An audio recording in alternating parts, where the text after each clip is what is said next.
Amazon accused my husband and a bunch of others of a crime. The background is they broke a contract with a real estate developer, and that the only way that they could get out of breaking that contract is if the real estate developer was found guilty or pled guilty to a felony.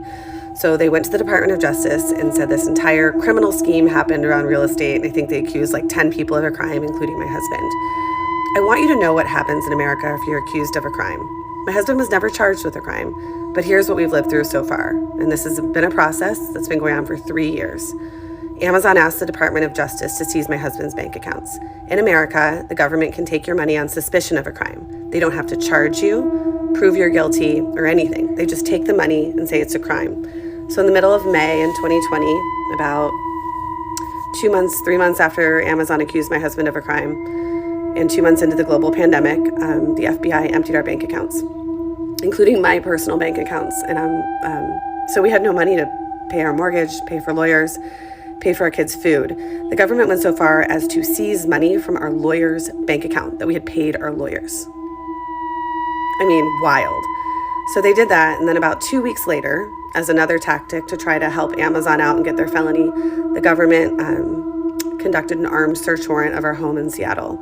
They brought 4 armed agents for Amazon's private contract issue to raid our home. People die in the execution of search warrants every day, but I guess Amazon's contract needs were more important than like just talking to someone or checking Amazon's allegations.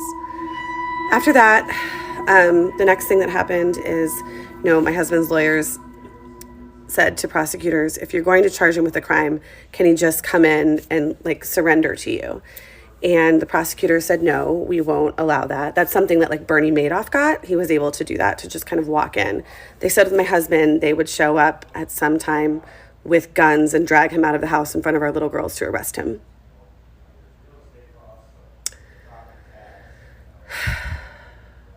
They never did. He was never charged with a crime, but that threat was impossible to live with. The other thing that they did is that they said, well, we'll charge someone you love with a crime.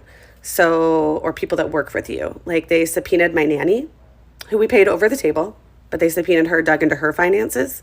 They dug into every single bank account we had, every job. They questioned how much money my husband was making as a consultant, like he wasn't allowed to make that much money. They went after my dad. They seized my father's bank accounts. He'd had a kidney transplant 2 weeks before. And I just think it's pretty wild how much power and who can get the FBI and the DOJ to act and why. Amazon has billions of dollars of government contracts and hires hundreds of former FBI agents and prosecutors. And I can't help but wonder if that's why this happened.